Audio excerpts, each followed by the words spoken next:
I interrupted my ex's wedding. No one knew the bride's dark secret. The priest's words, "Speak now or forever hold your peace," still hung in the air, suspended in the silence I had just shattered. 200 pairs of eyes turned to me, 200 daggers of judgment piercing my skin. I felt the weight of every stare, the venom of every whisper that began to bloom in the pews. Crazy. Pathetic, but my heart wasn't racing. My hands weren't sweating. Every step I took down that marble aisle was a verdict. Firm. Deliberate. They saw a pathetic ex-girlfriend, the woman who couldn't move on. I saw a surgeon, about to amputate a gangrenous limb. The scandal was merely the anesthesia. The horror on Ethan's face at the altar was real. Confusion and rage warred in his eyes. And for a second I felt a pang of pain, but my focus wasn't him, it was her. Serafina, the porcelain bride, with her immaculate gown and a smile frozen on her face. She remained serene, the very picture of an unjustly wronged victim, but I saw it, a nearly imperceptible tremor in the hand that held her bouquet. It was fear. Pure. Distilled. I stopped a few feet from them, the silence now so thick it felt suffocating. I tilted my head, and in a whisper I telegraphed so only the two of them could hear. I threw the first grenade. "You didn't tell him about what you left behind in Geneva, did you?" "Diana? The truth about Diana is darker than you can imagine." To follow every twist of this story to the end, subscribe to the channel and hit the bell right now. The noise in the church began to swell, a 1,000-headed monster stirring from its sleep. I saw a security guard move from the side. His eyes locked on me. The order to remove me would be given any second, but for me, time had stopped. In that aisle, facing the future I came to destroy, the question echoing in everyone's mind was, why? Jealousy? Revenge? The madness of a woman who doesn't know how to lose? Let them think it. The truth is, my desire had nothing to do with Ethan's love anymore. Love, as I knew it, had died months earlier, on a quiet night filled with unspoken words. What moved me wasn't the will to have him back, but the visceral need to save him from himself. It was a debt. The final payment on a silent promise I made to the young dreamer I met in college. The man whose talent shone so brightly, it blinded him to the shadows all around. Ethan was always like that, a brilliant soul, an architect of grandiose futures, but dangerously naive. He saw the world as a blueprint, a set of straight lines and perfect angles, unable to perceive the treacherous curves of human nature. For years, I was his counterpoint, his anchor in reality. I was the one who read the fine print on contracts, who sniffed out the falsehood in a new partner, who reminded him that not every smile was an invitation. I was his shield, and when our love ended, I left him terrifyingly exposed. The first time I met her, at a dinner with mutual friends, my intuition screamed. Serafina was perfect, too perfect. Every story about her childhood in Europe, every anecdote about her discreet but influential family, every gesture of affection toward Ethan, it all felt rehearsed, polished to a high gleam. I asked a simple question about her supposed hometown, a city I knew well. Her answer was fluid, charming, but geographically vague, as if she'd read a travel brochure instead of having lived there. It was a minuscule detail, a grain of sand in the gears, but it was enough. I felt a chill that had nothing to do with the restaurant's air conditioning. I tried to forget. I swear I tried. After we broke up, I did everything the self-help books tell you to. I moved apartments, buried myself in work, muted his social media. I wanted my peace, but the image of Ethan, so vulnerable in his happiness, haunted me. It was like watching a child walk hand in hand with a wolf in sheep's clothing. I felt an agony, a responsibility that ate at me. Was it fair? He was a grown man, capable of his own choices. Who was I to interfere? I fought the obsession, called myself crazy, controlling. The internal battle ended the day I saw their engagement announcement in an online society column.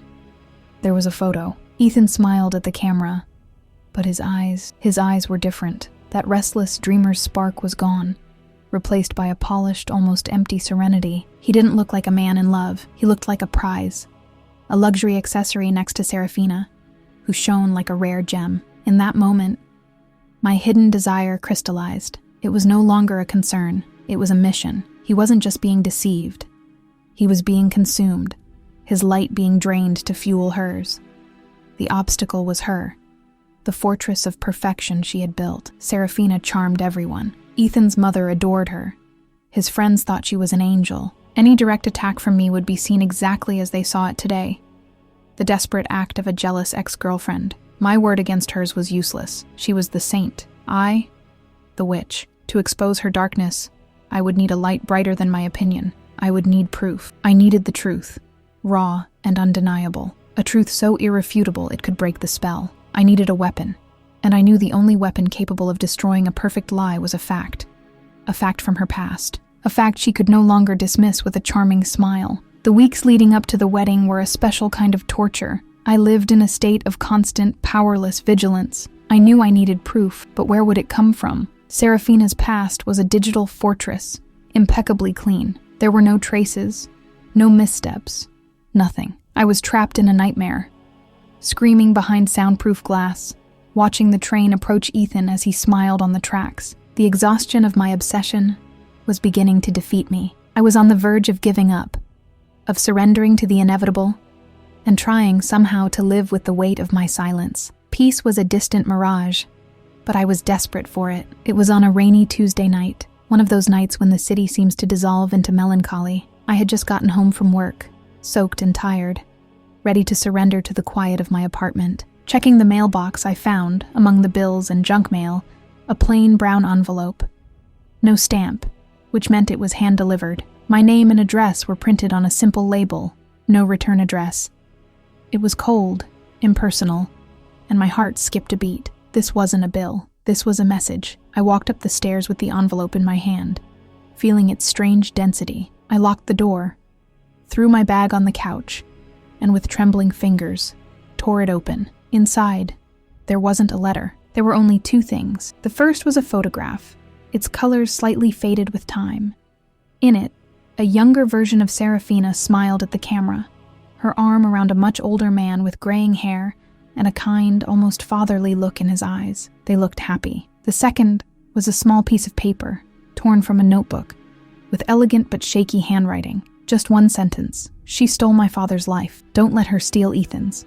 Look for the fire at the Villa Beaumont in Geneva. My blood ran cold. I reread the sentence 5, 10 times. Each word was a hammer blow, validating every dark instinct I'd had, every paranoia I'd fought to suppress. I wasn't crazy. The chill I felt when I first met her was real. It was a warning. I ran to my laptop, the rain beating furiously against the window. My fingers flew across the keyboard. Fire Villa Beaumont, Geneva. The first results were disappointing. Broken links, local real estate news, vague mentions on travel blogs, nothing. But the note said to look. It wouldn't be easy. I began a forensic search. I filtered results by date, going back 5, 10, 15 years. I used French terms. Incendie Villa Beaumont. Nothing. Frustration began to mount. What if it was a false lead? A cruel joke? But the photo was real. That man existed. I paid for access to European newspaper archives. The night wore on. Midnight, 1 a.m. The apartment was dark, lit only by the screen's glow and flashes of lightning. I was in a tunnel, deaf and blind to the outside world. Then, after 3 hours of relentless searching, on a slow server for Le Journal de Genève, a result popped up, a PDF of an issue from 12 years ago. The file took an eternity to load. Each percentage point on the progress bar, another beat of my heart. The page finally materialized on the screen. The headline was small, in the local news section, but to me, it screamed in neon. Financial magnate Jean-Luc Beaumont dies in fire at his Cologne mansion. I devoured the text. The fire started in the library. The cause was deemed accidental, an electrical short. Beaumont, 68, died of smoke inhalation. My stomach churned. I scrolled down, past the technical details of the investigation, and that's when I saw it. A small, grainy photo of Beaumont's fiancée leaving the police station. Her face was partially obscured, but the eyes, those eyes, were unmistakable. They were Serafina's eyes. My gaze dropped to the photo's caption, and then to the last line of the article, the line that sealed my fate and hers, the line that gave me the weapon I so desperately needed. The sole survivor and heiress to his vast fortune, his 25-year-old fiancée, a former model known as Diana Moreau, declined to comment on the tragedy. With the name Diana Moreau burning on my laptop screen, the weapon was finally in my hand. The truth was a grenade, and I knew I would have no choice but to pull the pin, because I had already tried the path of peace. I had already tried the whispered truth, the quiet appeal. And the response I received that day was what paved this road to war, what forced me to become the villain they needed me to be. It happened a month before the anonymous envelope arrived, on a cold autumn afternoon. My anguish had reached its peak. The image of Ethan, happy and blind, assaulted me in moments of silence. I decided I owed him and myself one last try, the civilized approach, the honest conversation. I arranged to meet him for coffee at a small downtown bistro, a place we used to frequent, hoping the nostalgia of the brick walls and the smell of ground beans might lend me some credibility. I arrived early, chose a corner table, away from prying eyes. I mentally rehearsed what I would say. No accusations, no drama, just the concern of someone who once knew him better than anyone. I would be the embodiment of calm and reason. When Ethan arrived, the discomfort was palpable. He greeted me with a quick, distant hug, the kind you give a distant relative at a funeral. He sat down, ordered an espresso, and faced me with a cautious politeness, as if he were waiting for an explosion at any moment. "Thanks for coming," I began, my voice steadier than I expected. "I don't want to take up much of your time. I needed to tell you something. About Serafina." I saw the subtle shift in his face. The curtain of politeness drew a little tighter. An almost inaudible sigh escaped his lips. "Clara, please. If this is about us, it's not," I interrupted, keeping my tone level. "I swear it's not. It's about her. Ethan. There's something about her that doesn't feel right. The stories don't add up. There are holes in her past that she fills with vague, charming answers. I feel she's not who she seems to be. It's a gut feeling, I know, but my gut never failed us before. I expected a debate, perhaps irritation, a passionate defense. What I didn't expect was what came next. He didn't get angry. He looked at me with an expression of pure, devastating, and humiliating pity. A sad, weary smile formed on his lips. He leaned forward, lowering his voice as if speaking to a frightened child. "Oh, Clara, I figured it was something like this. I know this is all hard for you. I really do. Seeing me move on, happy, it must hurt. I get it." Every word was a blow. He wasn't hearing my concerns. He was diagnosing my pain. "This isn't about pain, Ethan. It's about facts. She told you she went to a boarding school in Switzerland, but she can't name a single street in the city. She says her family is low profile, but there's not a single record of them online. Doesn't that seem strange to you?" He shook his head slowly, the pitying smile still fixed on his face. "What seems strange is this obsession of yours. Serafina is a private person. She doesn't like to put herself out there. It's different from us. We lived everything so intensely. With her, it's light. It's easy. She doesn't complicate things. She doesn't question everything. She just makes me happy. Why can't you accept that? Light." The word hit me like a punch to the gut. Was I heavy? The nights I stayed awake helping him with his projects? Were they heavy? The loans I took out in my name so he could start his firm? Were they complications? The times I confronted him about his bad business decisions, saving him from bankruptcy, were they unnecessary? Questioning? All my dedication, all my sacrifice, was being rewritten before my eyes as a burden from which he was finally free. He continued, his voice full of a cruel sincerity. "Look, I worry about you. I really do. Maybe you should focus on yourself for a bit. Go out more. Meet new people. You dedicated so much to me, to my career. Maybe you forgot how to live your own life. Don't turn your bitterness into a conspiracy theory." The humiliation was a poison spreading through my veins. He no longer saw me as an equal. I was a charity case, a project to be fixed, the crazy ex-girlfriend from the manual. Then he committed the final act of invalidation. He reached across the table and placed his hand on mine. The gesture had no warmth. It had condescension. "I just want what's best for you, Clara," he said, his eyes overflowing with a compassion that sickened me. "Forget this. For your own good. Be happy for me." In that instant, something inside me broke. The sadness, the pain, the residual love, it all drained away. And in the vacuum it left, something new, cold and hard as steel, began to form. The woman who walked into that cafe, hoping to appeal to the reason of a man she loved, died right there. I pulled my hand from his slowly, the touch of his skin on mine suddenly repulsive. The warmth of his compassion was icy, a freezer burn. "I understand." My voice came out neutral, devoid of all emotion. It was the voice of a stranger. I stood up, and for a moment, the world in the bistro seemed to continue in slow motion. The clatter of cups, the background conversations. Ethan's smile, frozen in a mask of benevolent concern. He had no idea what he had just done. He hadn't killed my love. He had killed the woman who was still capable of suffering for him. I walked out onto the street, and the cold autumn air hit me, but I didn't feel it. I walked aimlessly, the city's sounds muffled, as if I were underwater. The car lights were blurs, people's faces, meaningless smudges. In my mind, the scene replayed in a torturous loop, the look of pity, the condescending voice. Light, easy. Every word was a nail being hammered into the coffin of the woman I used to be. The woman who loved unconditionally, who sacrificed in silence, who believed in the inherent justice of love and loyalty. What a fool I had been. The pain came in waves, a physical pain. A pressure in my chest so intense, I thought I would collapse right there on the sidewalk. The humiliation was a bitter taste in my mouth.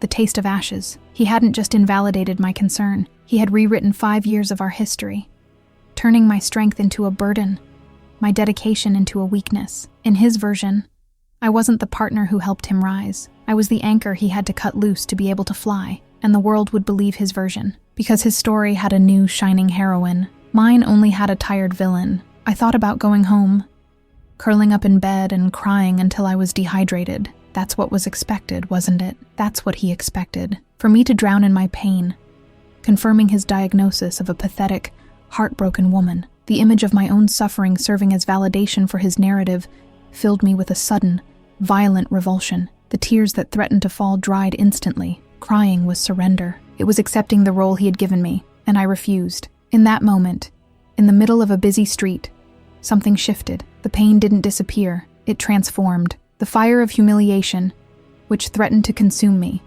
began to concentrate into a single, hard, cold point in my chest. Sadness solidified.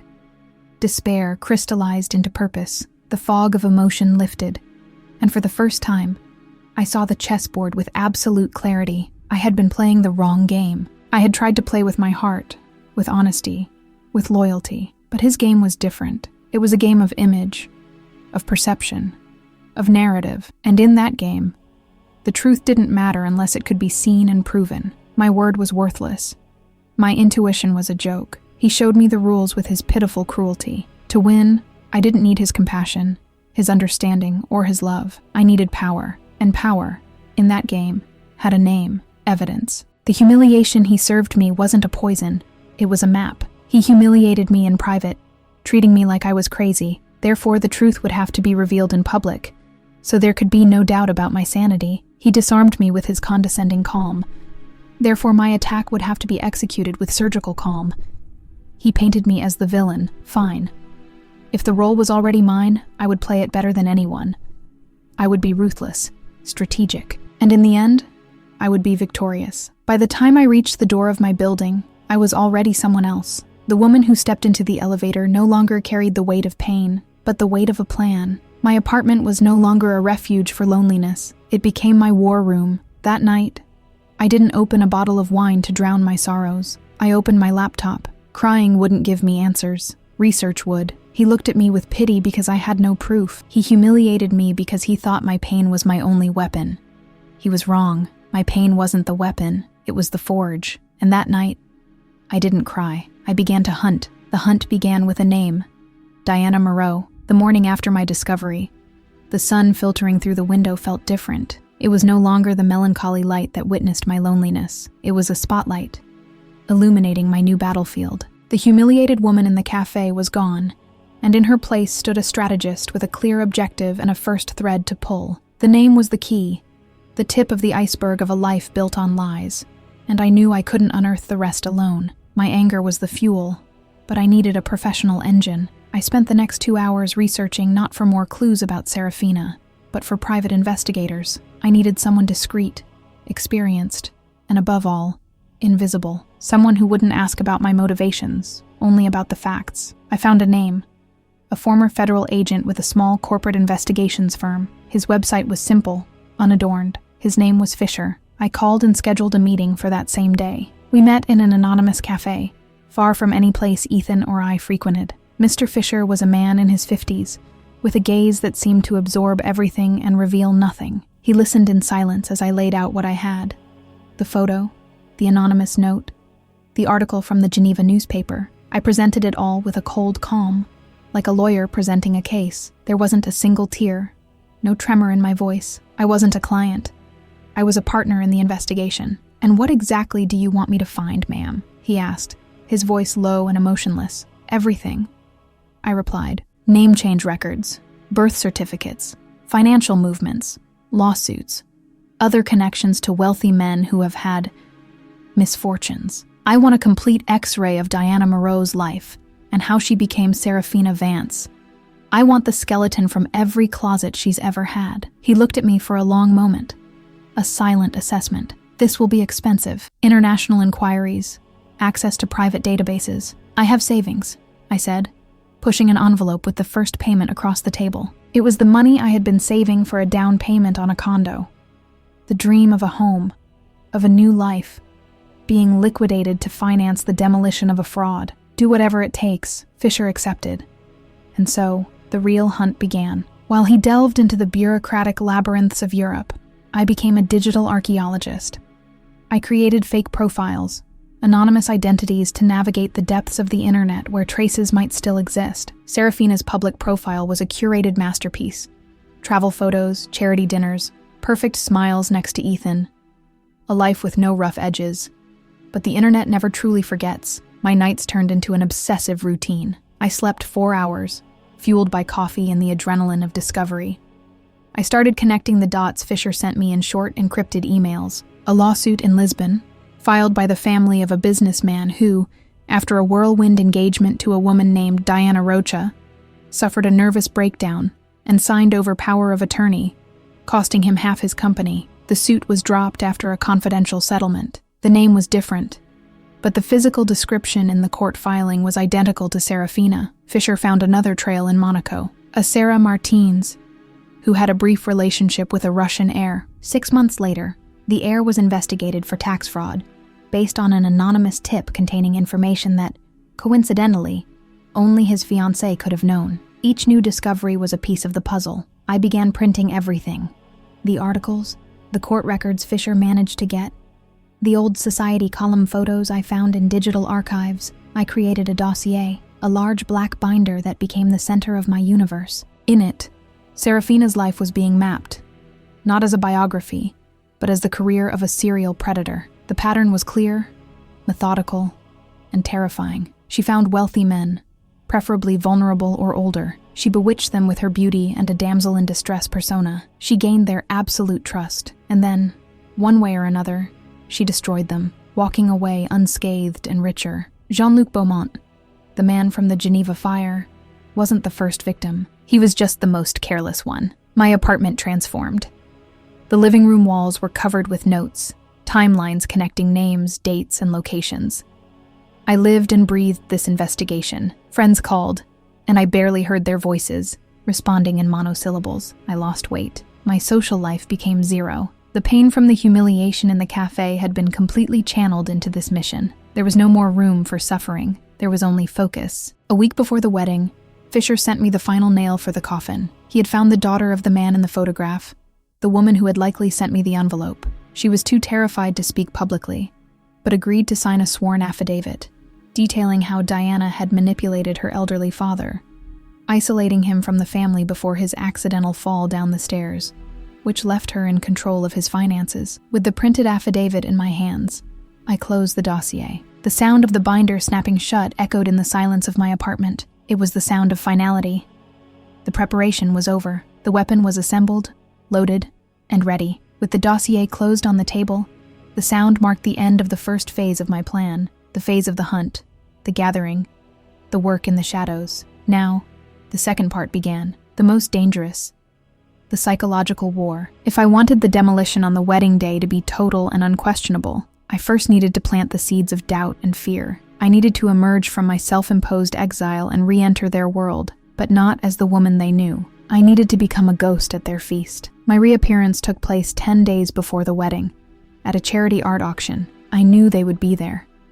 Ethan's name was on the organizing committee. For years, I had helped him write speeches for these events. Now, I was going to plant a silent bomb. I spent hours preparing, not with the anxiety of a woman about to see her ex, but with the focus of a soldier donning her armor. I chose a black dress, simple and elegant, understated makeup that accentuated the new, cold determination in my eyes. I didn't want to look destroyed. I wanted to look dangerous. I walked into the crowded ballroom and felt the stares. Whispers followed my path like the tail of a comet. I ignored them all. My target was singular. I found them near the bar, laughing with a group of friends. Ethan, charming as ever. Serafina, an angel in champagne silk, glowing under the lights. I walked toward them. The group fell silent as I approached. Ethan's smile faltered, surprised. But he quickly composed himself. "Clara, what are you doing here?" he said, a note of genuine concern in his voice. "I was invited," I replied with a calm smile, my gaze moving past him and locking onto Serafina. "Hello, Serafina. You look stunning." "Thank you, Clara. What a lovely surprise to see you," she answered, but her smile didn't reach her eyes.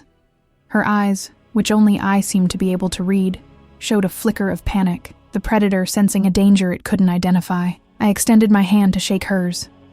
My grip was firm, and I held her gaze a second longer than was socially acceptable. It was a silent duel. No one else noticed, but she felt it. I felt her pulse quicken under my hand. Ethan, in his blessed ignorance, tried to fill the tense silence. "Clara, you look, well, really. I was worried about you after our coffee." "I'm wonderful, Ethan.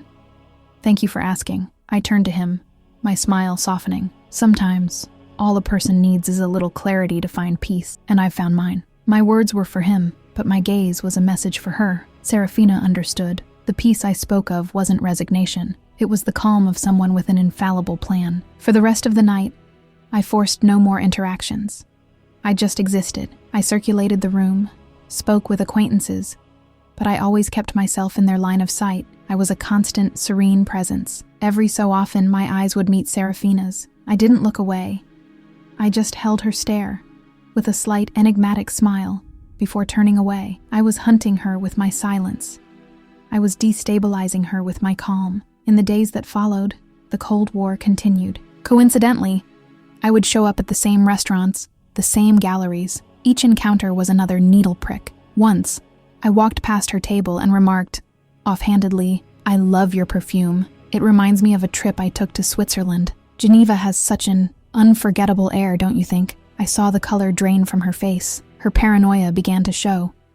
Ethan told me, in a concerned text message, that Serafina was a little stressed with the wedding, asking questions about me, about our past. He, of course, interpreted it as bridal nerves. I knew it was the sound of her fortress beginning to crack from the inside. She knew I had something. She just didn't know what. And the uncertainty was eating her alive. The eve of the wedding arrived. The day was a blur of final preparations for them, reported in society columns. For me, it was a day of serenity and focus. No anxiety, no fear, just the cold certainty of a mission about to be accomplished. That evening, my phone rang. It was Fisher. "Everything is set for tomorrow. My nephew, the AV tech, already has his vendor pass. The projector will be under our control at the right moment." "Excellent," I replied. "Are you sure about this, Clara?" His voice, for the first time, held a note of concern. "This is going to be a nuclear bomb." I looked out my apartment window.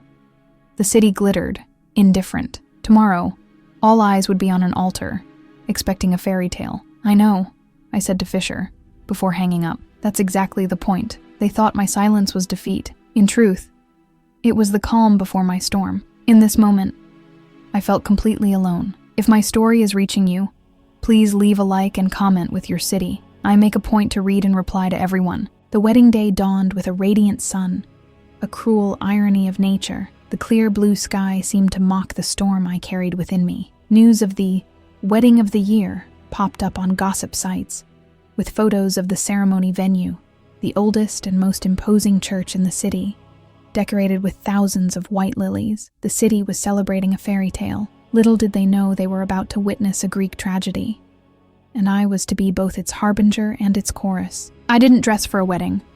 I dressed for a tribunal, a black silk pantsuit, understated, elegant, funereal. I arrived at the church an hour early, slipping in unnoticed through a side entrance. I chose my seat in one of the last pews, in a stone alcove that kept me in the shadows, a perfect observation point. From there, I watched the circus assemble. The guests arrived, a parade of couture and forced smiles. I knew almost all of them, friends who had hugged me at parties, Ethan's relatives who used to call me dear. Today, their faces were just pieces on a board I was about to flip. I watched them, not with anger, but with a clinical distance. They were the jury, and soon, I would present my case. The organ music began, majestic and solemn. The main door swung open. Ethan entered, impeccable in his tuxedo. He walked to the altar, his face lit with a genuine, innocent happiness. For a fleeting instant, I saw the man I had loved, the dreamer,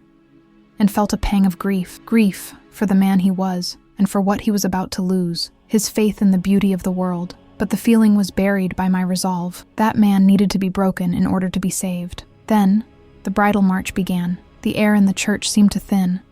Everyone rose, and she entered. Serafina was an apparition.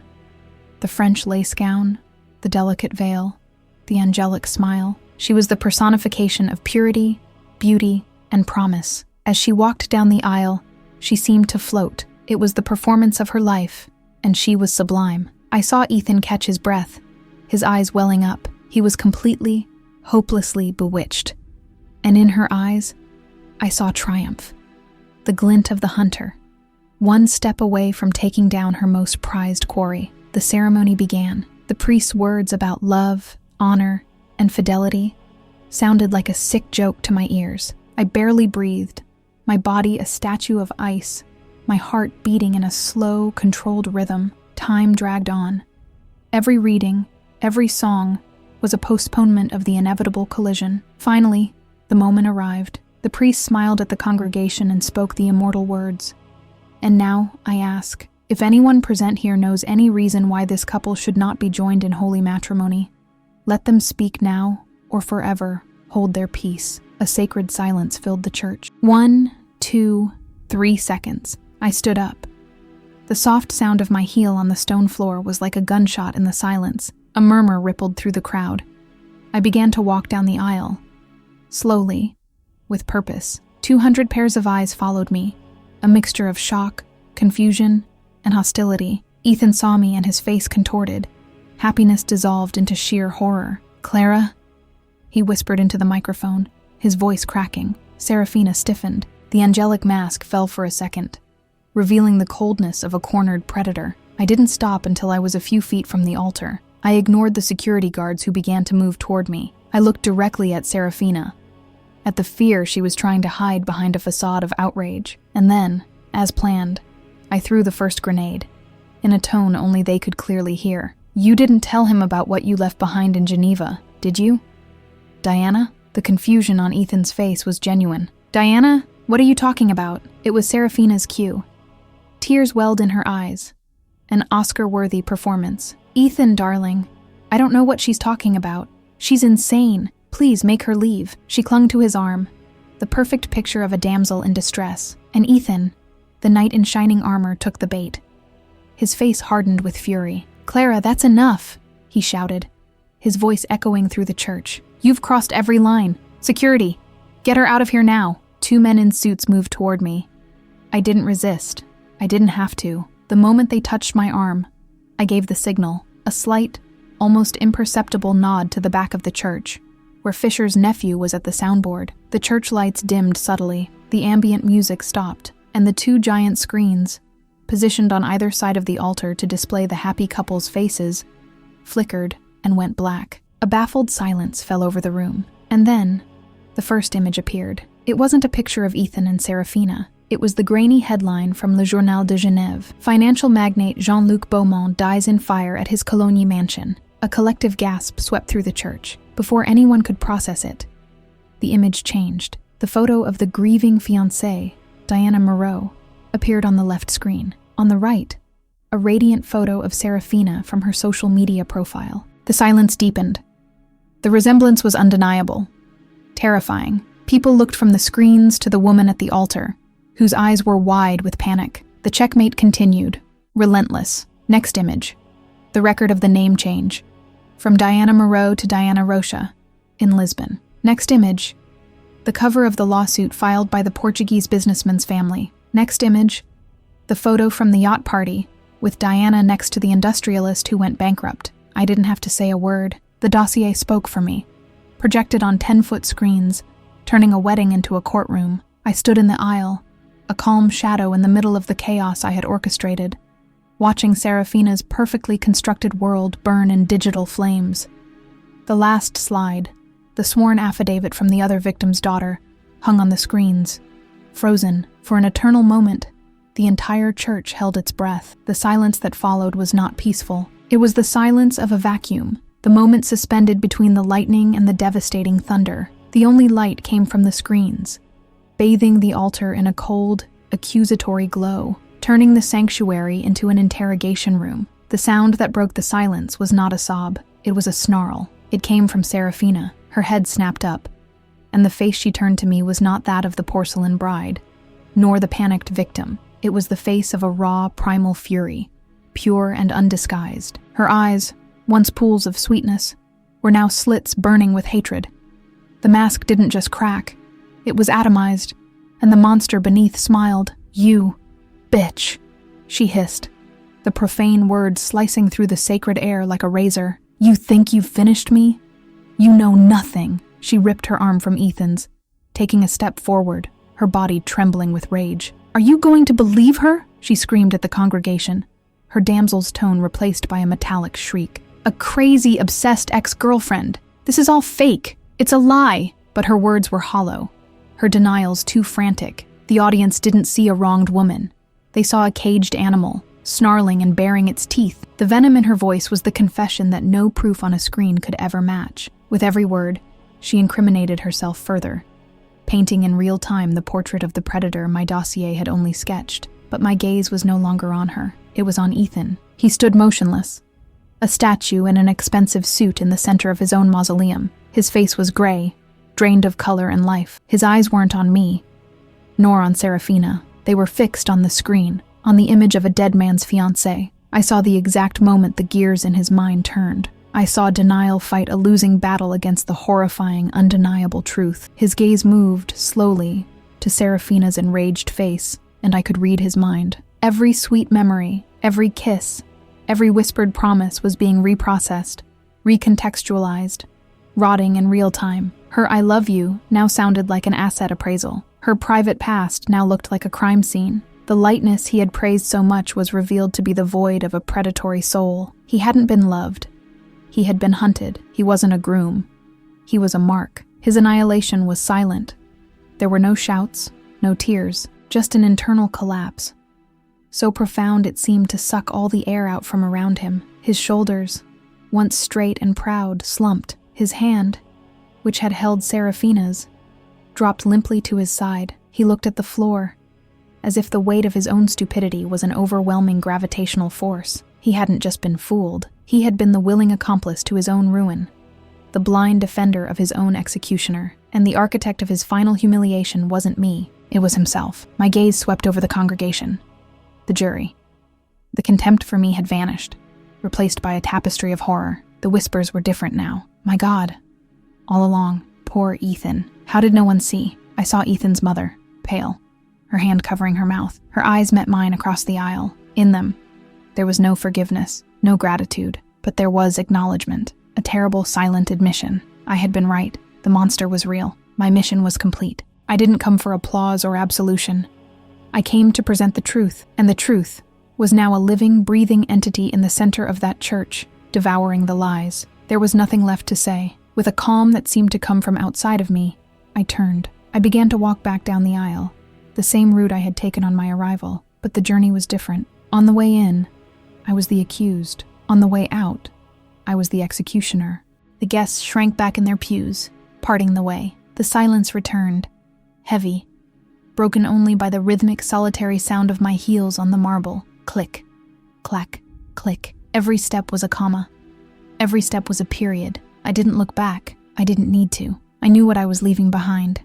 A groom in ruins, an imposter exposed, and 200 guests who would never look at a fairy tale again without searching for the cracks. I reached the immense wooden doors of the church. I placed my hand on the cool metal of the handle. The sun outside was a promise of another world, a world beyond that theater of horrors. In the shocked silence I left behind, my version of the story had finally been heard. The trial was over. I opened the door and walked out into the light. 6 months have passed since the day I became the woman who set a fairy tale on fire. The echo of that church's shocked silence took a long time to fade from my ears. In the first few days, it was a constant companion, a humming of chaos and destruction. Today, it rarely visits, and when it does, it no longer brings the weight of battle, but the serenity of a finished war. I watched the morning sun illuminate the dust motes dancing in the air of my new apartment. It's a smaller, simpler place, and every object here was chosen by me, for me. There are no ghosts of a shared past on the walls. There's no weight of forgotten sacrifices in every corner. There is only the stillness of my own company, a stillness I've learned not to confuse with loneliness anymore. The world gave me a label: the vengeful ex, the homewrecker. I read the comments, see the headlines that followed the scandal. I accept the titles. In a way, they're right. I did execute an act of destruction, but what they will never understand is the lesson I learned, a lesson forged in the fire of that humiliation in the cafe, and solidified in the icy calm of my revenge. The lesson wasn't about loving or losing Ethan. It was about me. For years, I believed my strength was in my ability to endure. I was the oak, steadfast against his storms, the rock on which he built his dreams. I measured my worth by the weight I could carry in silence. What a terrible mistake. The humiliation Ethan served me that day taught me that there is a fine line between sacrifice and self-annihilation, and I had crossed it long ago. My silence wasn't strength. It was complicity in my own erasure. My resilience wasn't a virtue. It was an absence of boundaries. True strength, I learned, isn't in enduring the unacceptable.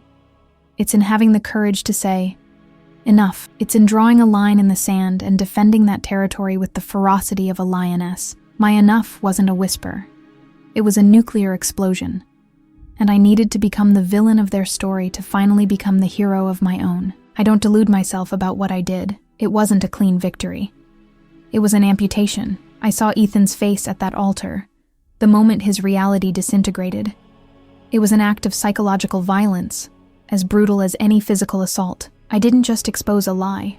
I took a man's world, a world that, however false, was all he knew, and I turned it to dust before his eyes. There's a weight to that, a responsibility I carry. I don't feel guilt, because the alternative was complicity with a greater evil, but I feel the weight. The peace I have today is not the peace of innocence, but the sober peace of a soldier who survived a war she started.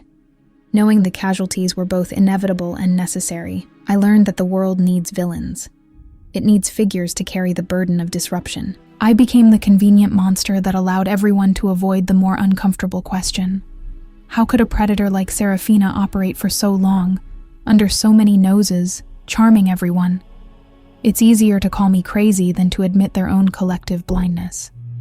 I was the scapegoat for the truth, and strangely, I found power in that role. The power to no longer care about the verdict of a jury that prefers comfortable fables to inconvenient truths. The love I felt for Ethan was a love that emptied me. The final lesson was the discovery of a love that fills me, self-love, and that love told me that my sanity deserved to be defended, that my intuition was not madness, that my truth deserved to be heard, even if it meant I had to burn the whole theater down. And while I was finding my peace, the world I left behind continued to smolder in the consequences of the fire I started. The truth, once released, is a force of nature. It cannot be contained. The wedding disaster scandal became a sensation. It was bigger than I ever imagined. The screens in that church weren't the end, they were the beginning. The story exploded in the media, and every detail from my dossier was dissected by hungry journalists.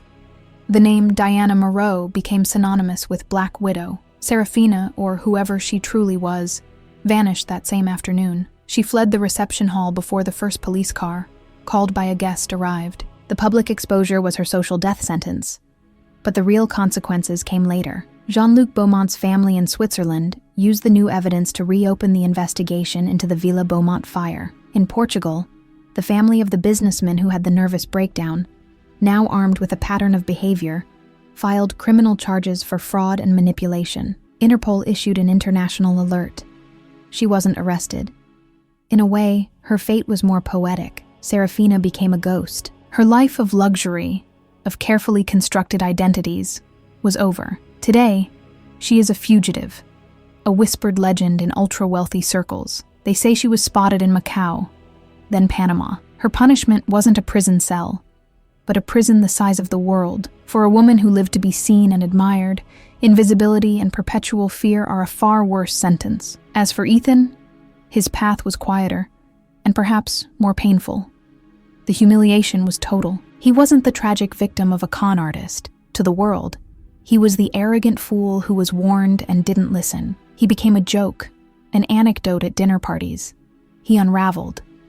He sold his stake in the architecture firm, unable to face his partners and clients. He withdrew from public life, disappearing into self-imposed seclusion. In the first few weeks, he bombarded me with messages, first of rage and confusion. Then, as more truths about Serafina surfaced, the messages became desperate apologies. Finally, they morphed into declarations of gratitude. "You saved me, Clara. I was a blind idiot. I'll never forgive myself for not believing you." I read every single one, and I deleted them all, without ever replying. My decision wasn't out of malice, nor a lack of forgiveness. It was out of necessity. To reply would be to reopen a door I had sealed with cement. It would be to make my act of self-affirmation about us again. But there was no more us. His salvation, his true salvation, wouldn't come from my forgiveness, but from his own. He needed to face the man he was in the mirror and learn to live with his scars. It was a journey he had to take alone. My role in his life had ended,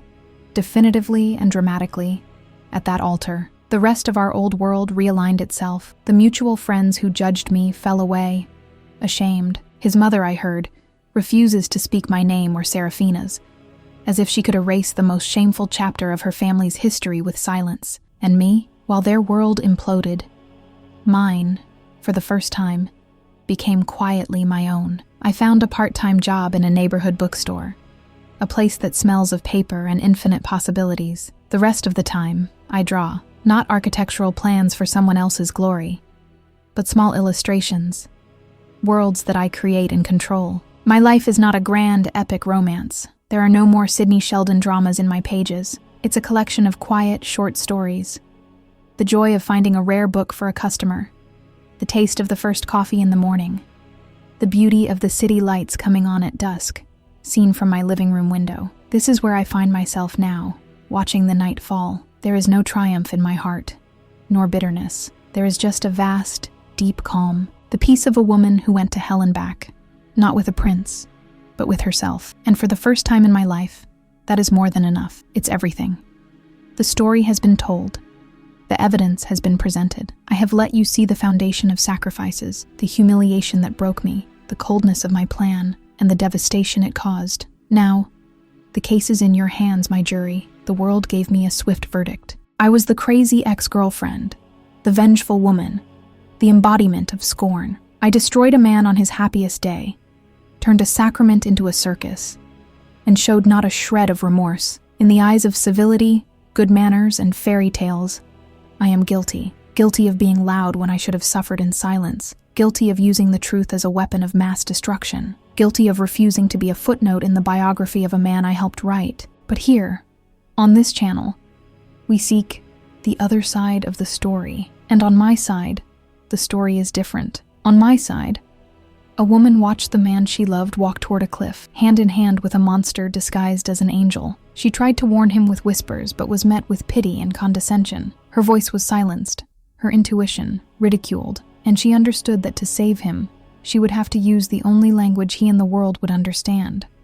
Shock, scandal. She had to become the villain everyone already thought she was to force them to see the true antagonist. She didn't destroy a wedding. She prevented a funeral. The funeral of the soul, the fortune, and the future of a good but blind man. So, I ask you, was my act the unhinged revenge of a broken heart? Or was it the hardest, most necessary test of loyalty? Was I a cruel woman who couldn't stand to lose? Or the only guardian he had left, willing to sacrifice herself at the pyre of public opinion to protect him? To save someone from the darkness, sometimes you have to drag them, screaming, into the light. Was I the villain? Or was I the necessary evil? Leave your verdict in the comments. The sentence is yours to decide. Every story has more than one side, and the truth is rarely comfortable. If you believe every woman judged as a villain deserves her day in court, subscribe to the channel and prepare for our next case.